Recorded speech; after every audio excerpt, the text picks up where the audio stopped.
Assalamualaikum warahmatullahi wabarakatuh. Baiklah, di sini saya akan sedikit menyampaikan mengenai materi layanan informasi yang bertema cara membangun kerjasama yang baik. Sebelum kita memasuki materi ini, alangkah baiknya kita memperkenalkan diri kita masing-masing. Dimulai dari saya. Perkenalkan, nama saya Tunggu Asri. Selanjutnya kepada rekan-rekan sekalian. Agar membuat rekan-rekan semua bersemangat, kita akan melakukan ice breaking terlebih dahulu. Bisa ya? Marina menari di menara. Sekali lagi. Marina menari di menara. Sekarang semuanya sudah bersemangat, kita lanjut ke materi. Temanya adalah cara membangun kerjasama yang baik. Apakah teman-teman semua bisa bekerja sama dengan rekan-rekan sekalian untuk mendapatkan hasil yang lebih baik? Ya. Di sini saya akan sedikit menjelaskan materi tentang kerjasama yang baik. Bentar ya. Cara membangun kerjasama yang baik adalah, sekarang kita mulai dari definisi kerjasama. Kerjasama yaitu usaha bersama dari antara orang per orang atau kelompok manusia untuk mencapai tujuan tertentu. Kerjasama ditemui hampir di seluruh kelompok manusia. Di kalangan masyarakat Indonesia, dikenal suatu sistem kerjasama yang disebut dengan gotong royong. Contohnya adalah gotong royong dalam membersihkan kampung atau desa. Ya, seperti itu. Selanjutnya adalah di sini saya akan sedikit membagi tips yang mungkin bisa membantu kita dalam melakukan kerjasama yang baik untuk tim kita. 1. Fokus. Rencana jangka panjang organisasi dan dilakukan follow up dengan teratur. Orang-orang seringkali terlalu fokus pada masalah hari ini dan tidak berfokus pada masalah selanjutnya. Yang selanjutnya adalah definisikan peran. Garis bawahi dengan jelas tanggung jawab dan peran setiap individu dalam suatu tim. Hal ini sangat penting untuk menjamin kesuksesan tim dalam melakukan pemahaman terhadap tugas masing-masing dari individu tersebut. Kedua, akan sangat membantu dalam pelaksanaan kerjasama tim secara kolaboratif. Dukunglah tim Anda untuk mendefinisikan fungsi mereka. Para anggota tim akan mampu mengambil lebih banyak tanggung jawab apabila mereka berada dalam posisi yang cocok. 3. Tetapkan tujuan. Anggota tim perlu memperhatikan tujuan individu maupun tujuan kelompok. Dukunglah mereka untuk menentukan tujuan jangka pendek maupun tujuan jangka panjang, serta tujuan jangka panjang dengan tujuan yang jelas dan kode etik atau aturan tertentu. Pantauan dari senior sangat dibutuhkan untuk menghilangkan sifat-sifat negatif seperti kemalasan, keterlambatan, serta suka menunda-nunda pekerjaan. Bagian nomor 4 adalah bagikan informasi. Informasi yang disembunyikan akan dianggap sebagai gosip atau rumor. Produktivitas dan moral tim akan menurun bila mereka menemukan banyak informasi yang tidak jelas. Yang nomor 5 adalah kepercayaan.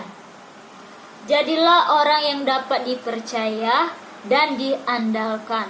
Hargailah kata-kata Anda sendiri bila Anda seorang pemimpin dan Anda sudah berjanji untuk memberikan sesuatu kepada anak buah, maka pastikan Anda menepati janji tersebut.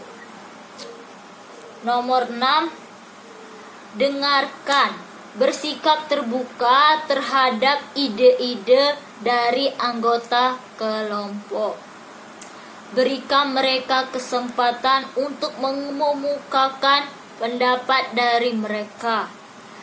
Ketujuh, bersabar. Bila tim Anda terlihat bermasalah dan tidak menunjukkan hasil apapun, bersabarlah, beri waktu dan amati perkembangannya. Seringkali mereka bisa mengatasi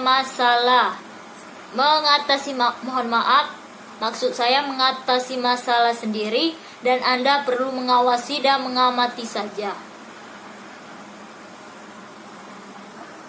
Baiklah, di sini saya akan sedikit menjelaskan mengenai evaluasi hasil layanan bimbingan klasikal.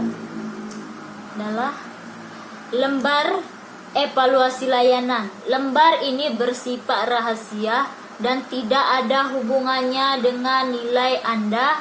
Tidak ada jawaban yang benar atau salah. Hasil isian pertanyaan ini bermanfaat untuk memperbaiki layanan berikutnya. Jadi silakan isi sesuai dengan keadaan Anda sekarang. Saya contohkan ya. Aspek pemahaman. Langsung ke pertanyaan. Pemahaman baru apa yang Anda dapat setelah mengikuti kegiatan layanan bimbingan klasikal? Langsung dijawab. Jawabannya terserah Anda.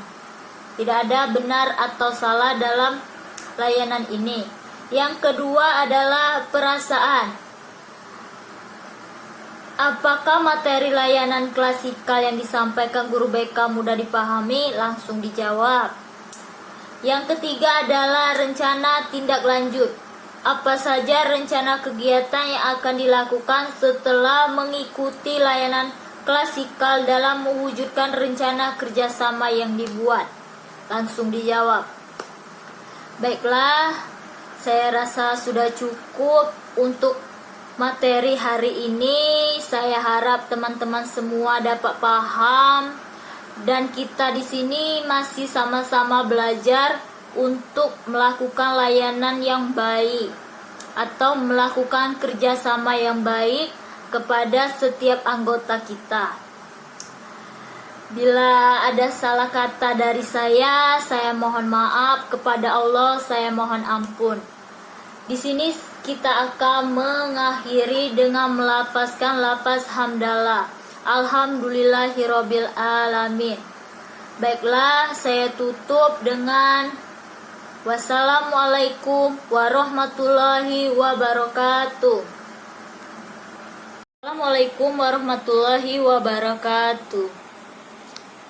Baiklah, di sini saya akan sedikit menyampaikan mengenai materi layanan informasi yang bertema cara membangun kerjasama yang baik. Sebelum kita memasuki materi ini, alangkah baiknya kita memperkenalkan diri kita masing-masing. Dimulai dari saya. Perkenalkan, nama saya Tunggu Asri. Selanjutnya kepada rekan-rekan sekalian. Agar membuat rekan-rekan semua bersemangat, kita akan melakukan ice breaking terlebih dahulu. Bisa ya? Marina menari di menara. Sekali lagi. Marina menari di menara. Sekarang semuanya sudah bersemangat. Kita lanjut ke materi. Temanya adalah cara membangun kerjasama yang baik. Apakah teman-teman semua bisa bekerja sama dengan rekan-rekan sekalian untuk mendapatkan hasil yang lebih baik? Ya. Di sini saya akan sedikit menjelaskan materi tentang kerjasama yang baik. Bentar ya. Cara membangun kerjasama yang baik adalah, sekarang kita mulai dari definisi kerjasama. Kerjasama yaitu usaha bersama dari antara orang per orang atau kelompok manusia untuk mencapai tujuan tertentu. Kerjasama ditemui hampir di seluruh kelompok manusia. Di kalangan masyarakat Indonesia, dikenal suatu sistem kerjasama yang disebut dengan gotong royong. Contohnya adalah gotong royong dalam membersihkan kampung atau desa. Ya, seperti itu. Selanjutnya adalah di sini saya akan sedikit membagi tips yang mungkin bisa membantu kita dalam melakukan kerjasama yang baik untuk tim kita. 1. Fokus. Rencana jangka panjang organisasi dan dilakukan follow up dengan teratur. Orang-orang seringkali terlalu fokus pada masalah hari ini dan tidak berfokus pada masalah selanjutnya. Yang selanjutnya adalah definisikan peran. Garis bawahi dengan jelas tanggung jawab dan peran setiap individu dalam suatu tim. Hal ini sangat penting untuk menjamin kesuksesan tim dalam melakukan pemahaman terhadap tugas masing-masing dari individu tersebut. Kedua, akan sangat membantu dalam pelaksanaan kerjasama tim secara kolaboratif. Dukunglah tim Anda untuk mendefinisikan fungsi mereka. Para anggota tim akan mampu mengambil lebih banyak tanggung jawab apabila mereka berada dalam posisi yang cocok. 3. Tetapkan tujuan. Anggota tim perlu memperhatikan tujuan individu maupun tujuan kelompok. Dukunglah mereka untuk menentukan tujuan jangka pendek maupun tujuan jangka panjang, serta tujuan jangka panjang dengan tujuan yang jelas dan kode etik atau aturan tertentu. Pantauan dari senior sangat dibutuhkan untuk menghilangkan sifat-sifat negatif seperti kemalasan, keterlambatan, serta suka menunda-nunda pekerjaan. Bagian nomor 4 adalah bagikan informasi. Informasi yang disembunyikan akan dianggap sebagai gosip atau rumor. Produktivitas dan moral tim akan menurun bila mereka menemukan banyak informasi yang tidak jelas. Yang nomor 5 adalah kepercayaan. Jadilah orang yang dapat dipercaya dan diandalkan. Hargailah kata-kata Anda sendiri bila Anda seorang pemimpin dan Anda sudah berjanji untuk memberikan sesuatu kepada anak buah, maka pastikan Anda menepati janji tersebut. Nomor 6. Dengarkan. Bersikap terbuka terhadap ide-ide dari anggota kelompok. Berikan mereka kesempatan untuk mengemukakan pendapat dari mereka.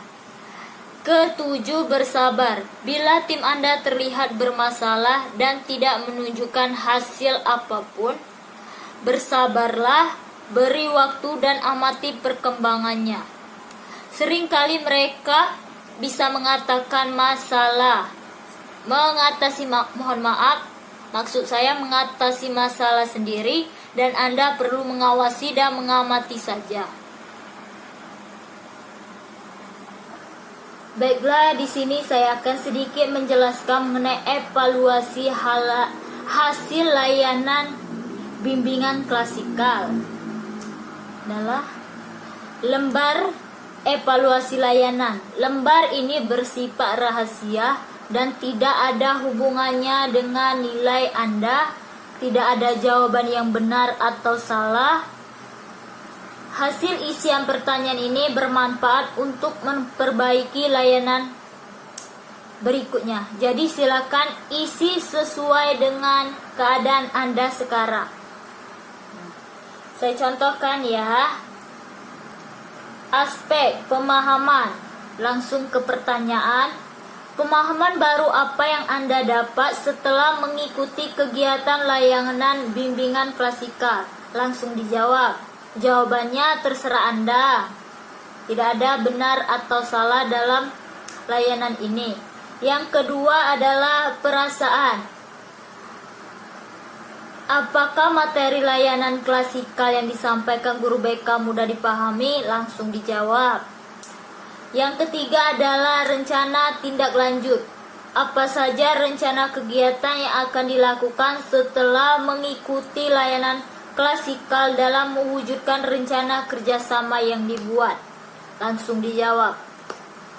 Baiklah, saya rasa sudah cukup untuk materi hari ini. Saya harap teman-teman semua dapat paham.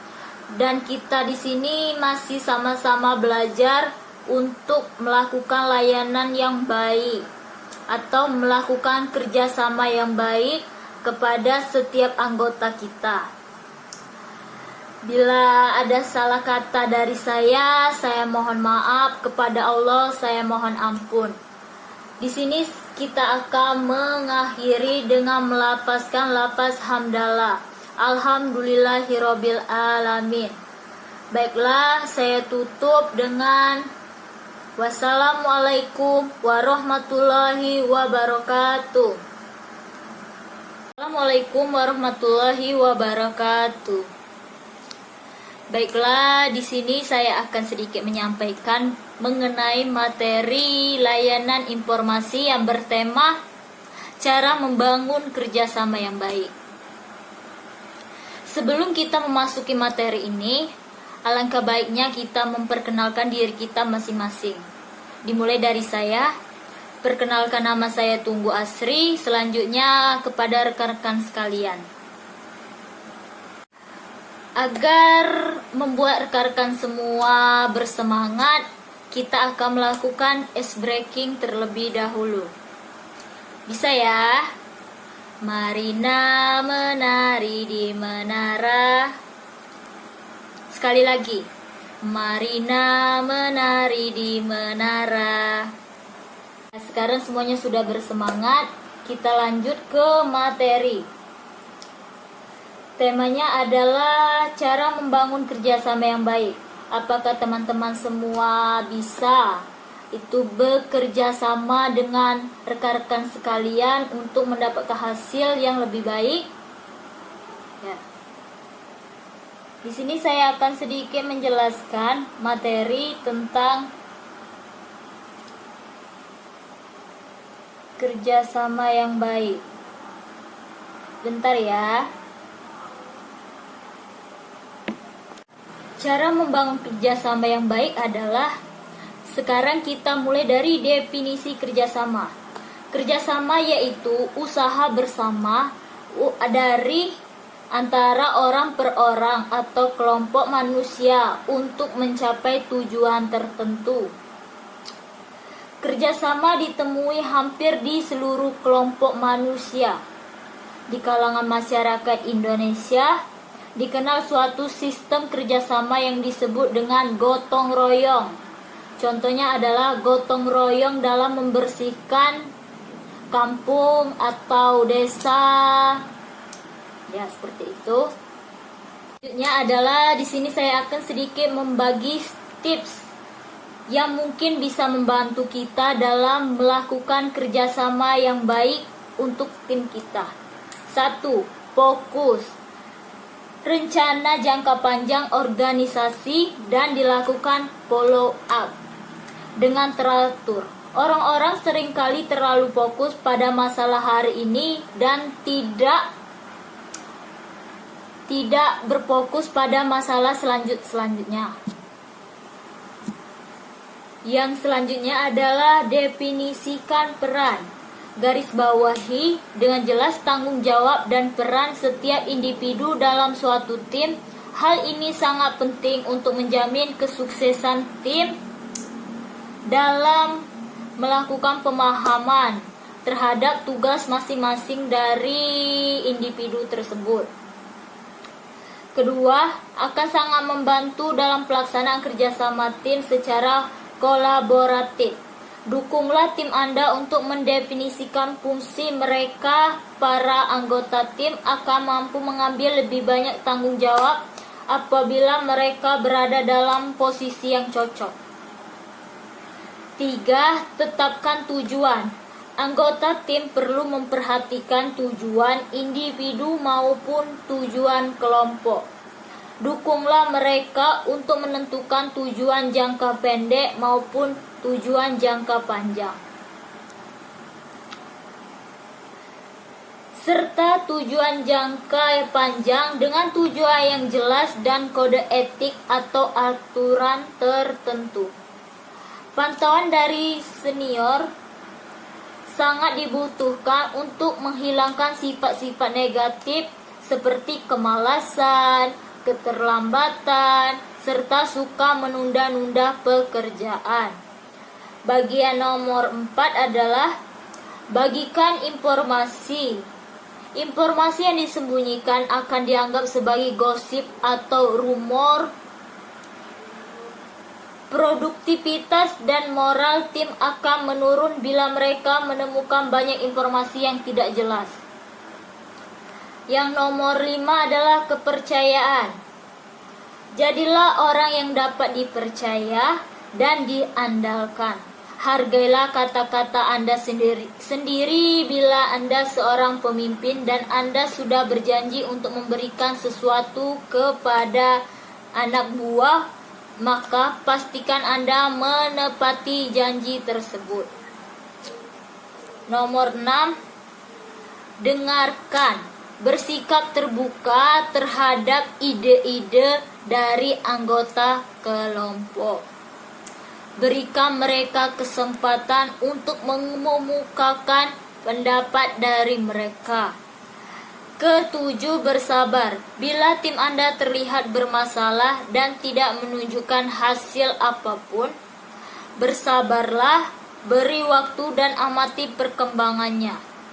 Seringkali mereka bisa mengatasi masalah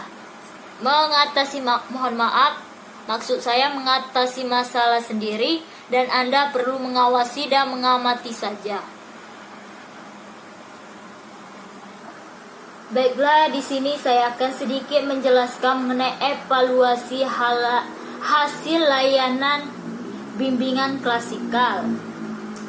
Adalah lembar evaluasi layanan. Lembar ini bersifat rahasia dan tidak ada hubungannya dengan nilai Anda. Tidak ada jawaban yang benar atau salah.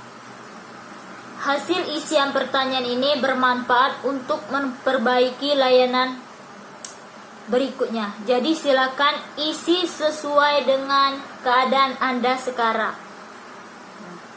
Saya contohkan ya. Aspek pemahaman. Langsung ke pertanyaan. Pemahaman baru apa yang Anda dapat setelah mengikuti kegiatan layanan bimbingan klasikal? Langsung dijawab. Jawabannya terserah Anda. Tidak ada benar atau salah dalam layanan ini. Yang kedua adalah perasaan. Apakah materi layanan klasikal yang disampaikan guru BK mudah dipahami? Langsung dijawab. Yang ketiga adalah rencana tindak lanjut. Apa saja rencana kegiatan yang akan dilakukan setelah mengikuti layanan klasikal dalam mewujudkan rencana kerjasama yang dibuat? Langsung dijawab.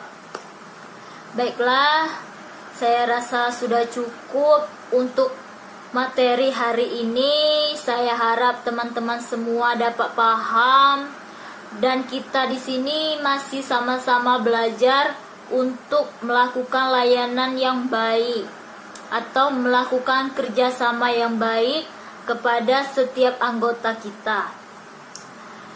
Bila ada salah kata dari saya mohon maaf. Kepada Allah saya mohon ampun. Di sini kita akan mengakhiri dengan melafazkan lafaz hamdalah. Alhamdulillahirabbil alamin. Baiklah, saya tutup dengan wassalamualaikum warahmatullahi wabarakatuh.